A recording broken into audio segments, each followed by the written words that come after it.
வணக்கம் மக்களே. இந்த வீடியோவில் நம்ம என்ன செய்தி பார்க்க போகிறோம்னா, கனகாவுக்கு கல்யாணம் ஆயிடுச்சு. நடிகை தேவிகாவின் சொத்துக்கள் ஆட்டைய போட முயலும் நபர் பிரபலம் பார்த்தீங்கன்னா நச்சன பதில். இணையதளத்தில் வெளியான செய்தி. வாங்க என்ன தகவல் என்ன செய்தின்னு இந்த வீடியோவில் விரிவாக பார்த்து தெரிஞ்சுக்கலாம்.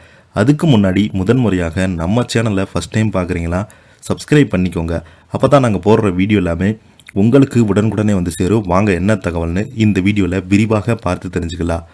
ஆண்கள் என்றாலே பிடிக்கவில்லை, எல்லோருமே அப்பா மாதிரி அயோக்கியமானவர்கள் இருக்கிறாங்க என்று கனகா அசிங்கமாக திட்டுறாங்க. இதனால் மன ரீதியான பாதிப்புக்கு ஆளாகிவிட்டாங்க என்று பேட்டி ஒன்றில் சபிதா சோசப் அவங்க கூறியிருக்காங்க.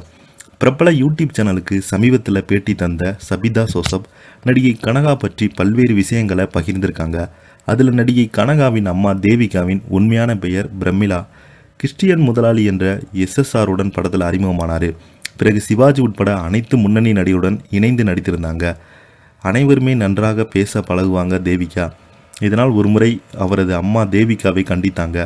சிவாஜி உட்பட எல்லோருமே கிட்டையும் என் சிரிச்சா பேசி அரட்டை அடிக்கிறாங்க, ஷூட்டிங்கில் முடிந்த நேரம் வீட்டுக்கு வரணும் என்று திட்டிக்கொண்டே இருந்தாங்க. இதனால் அம்மாவின் திட்டிலிருந்து தப்பிக்க வேண்டும் என்பதற்காக கல்யாணம் செய்ய முடிவெடுத்த தேவிகா அப்போது பீம்சிங்கின் கடைசியாக அசிஸ்டண்டை அழைத்து அவரையே திருமணம் செய்து கொள்வதாக சொல்லியிருந்தார்.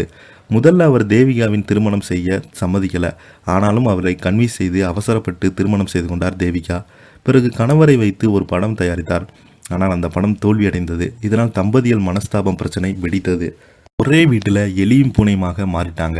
அது மட்டும் இல்லாமல் பலரும் நட்பில் தேவிகா இருந்ததால் அதுவும் கணவனுக்கு பிடிக்கல, தகராறு செய்திருக்காங்க. இதனால் குழந்தை பிறந்த தம்பதிக்கு அதிகமான சண்டை வந்தது. தகராறு செய்யும் அசிங்கமான வார்த்தைகளை சொல்லி தேவிகாவை திட்டுவாராம். சமீபத்தில் மகளுடன் சண்டை போடும் கூட மோசமான வார்த்தைகளை திட்டினாராம். தேவிகாவுக்கு எக்கச்சக்கமாக சொத்து இருந்தது. அதனால் கணவனுக்கு அதிலிருந்து பிரித்து தந்துட்டாரு. பாதி சொத்தை அவர் எடுத்துக்கொண்டு மீதமுள்ள சொத்தை அபகரிக்க முயற்சி செய்தார்.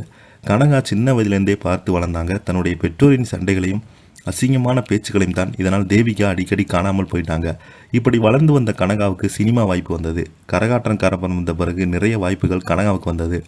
ஆரம்பத்தில் ராமராஜன், சின்ன நாப்சா இருந்தாங்க. ஆனால் கனகாவுக்கு இருக்கும் பிரச்சனை பார்த்து ஒதுங்கிட்டாங்க. தேவிகா மரணத்துக்கு பிறகு மறுபடியும் அப்பாவுடன் சொத்து பிரச்சனைக்கு கனகாவுக்கு வந்தது. இதனால் கனகாவுக்கு கல்யாணம் பண்ணி பார்க்கணும் கொளுத்தி போடப்பட்டது. ஆனால் கனகாவுக்கு யாருடமே திருமணம் ஆகலை. ஆண்கள் என்றாலே பிடிக்கலை, எல்லோருமே அப்பா மாதிரி அயோக்கியமானவர்கள் இருக்கிறாங்க என்று கனகா அசிங்கமாக திட்டுனாங்க. இதனால் மன ரீதியான பாதிப்பிற்கு ஆளாகிவிட்டாங்க என்றெல்லாம் சொல்லியிருக்காங்க. இதை பற்றி நீங்கள் என்ன எனக்கு கீழே உள்ள கமெண்ட் பாக்ஸில் மறக்காமல் பதிவிடுங்க. இந்த வீடியோ உங்களுக்கு பிடிச்சிருந்தால் லைக் பண்ணுங்கள், ஷேர் பண்ணுங்கள், கமெண்ட் பண்ணுங்கள். அப்போ தான் நாங்கள் போடுற வீடியோ எல்லாமே உங்களுக்கு உடனுக்குடனே வந்து சேரும். நன்றி, வணக்கம்.